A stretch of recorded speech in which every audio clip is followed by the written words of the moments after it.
It was a matter of splendor. It was a matter of luxury. It was a matter of wisdom. Everything in it. If you just want to speak about that, it took almost 3 years. It was a huge vessel at that time.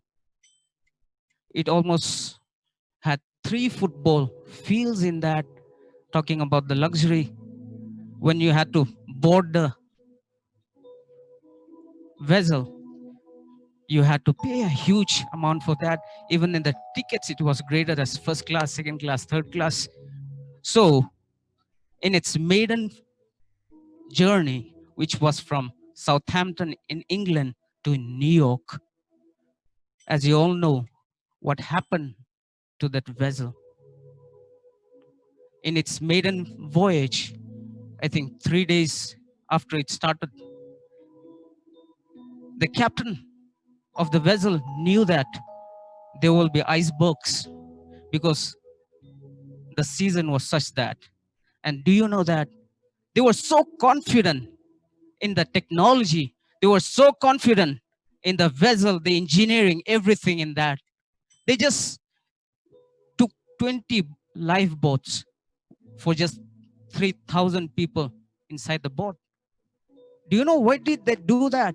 Because they thought that even God couldn't sink that mighty vessel. They were boasting on the technology, the wisdom they had in that ship.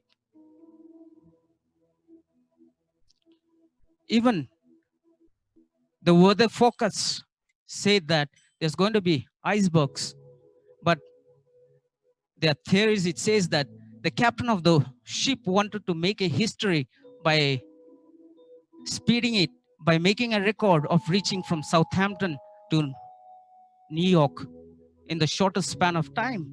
He didn't bother about the icebergs. The very verse he said, even God cannot sink this ship. He was so confident in his human wisdom.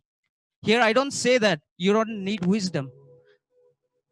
Without wisdom, you can't understand the nature of God or who God is. But the problem comes when you see wisdom as God, when you transfer wisdom as God. That's where you fall. The next example I want to show is, I think everyone have heard about Muhammad Ali. Muhammad Ali was one of the greatest boxers that ever lived in the recent past. He was a heavyweight champion. He was not only a boxer, he was a songwriter. His songs even reached Grammy nominations. He, he even wrote poems. He did everything. In one of his statements, he said, I am the greatest. He challenged. Will there be any boxer like me? Will there be any songwriter like me from now and in the time to come? He boasted on himself. And you know the history. He passed a few years back. In the last days, what happened to him? He was suffering from Parkinson's disease.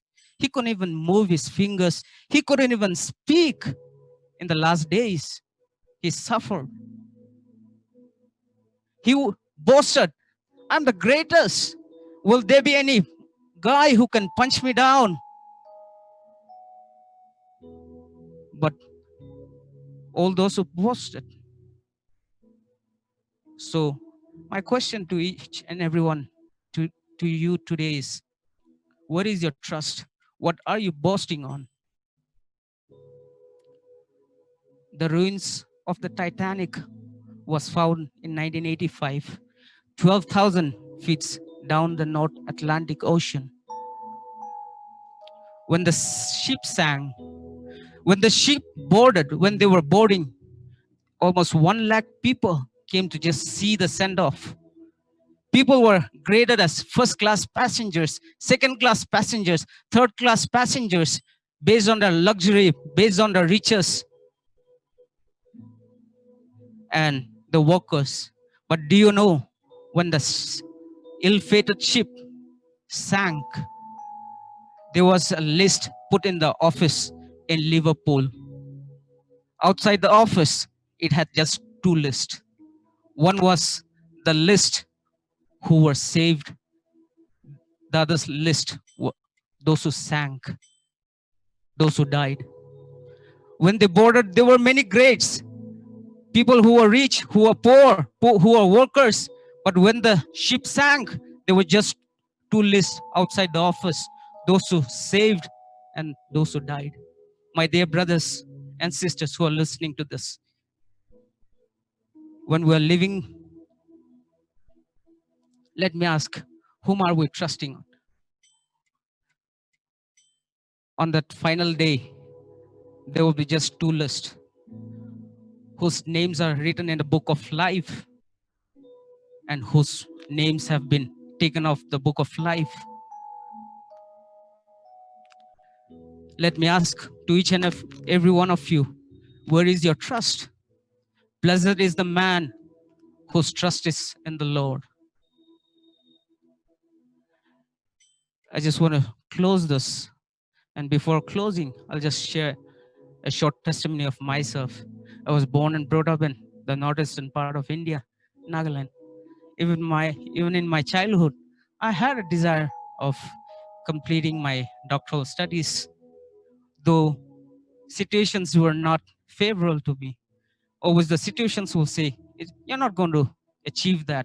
But when you keep your focus on Jesus Christ, the author and finisher of faith, no matter what the circumstances come in your way, keep focus. Jesus will lead you.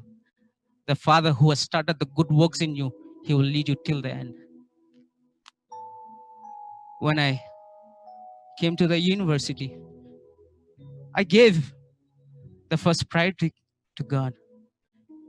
I'll just share an example. In our university, we're not supposed to conduct any religious activity inside a campus.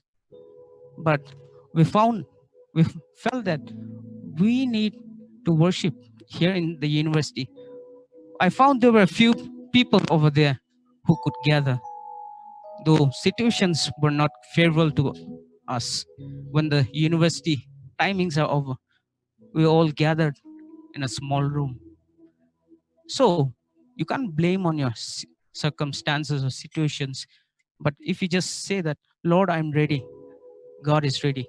God says, keep a step, I'll keep two steps for you. I, I challenge each and every one of you. Just imagine, just think of yourself. Where is your focus on? Where is your anchor? Where have you hung your anchors on? Uh, are you boasting on your education? Are you boasting on your dad's money? Are you boasting on your wealth, your education, or anything, your strength? But God says, if you're focusing your trust on me, I'm going to bless you. I'll make your name great. I thank God for giving this wonderful opportunity, and also the pastor for giving me this opportunity. Thank you.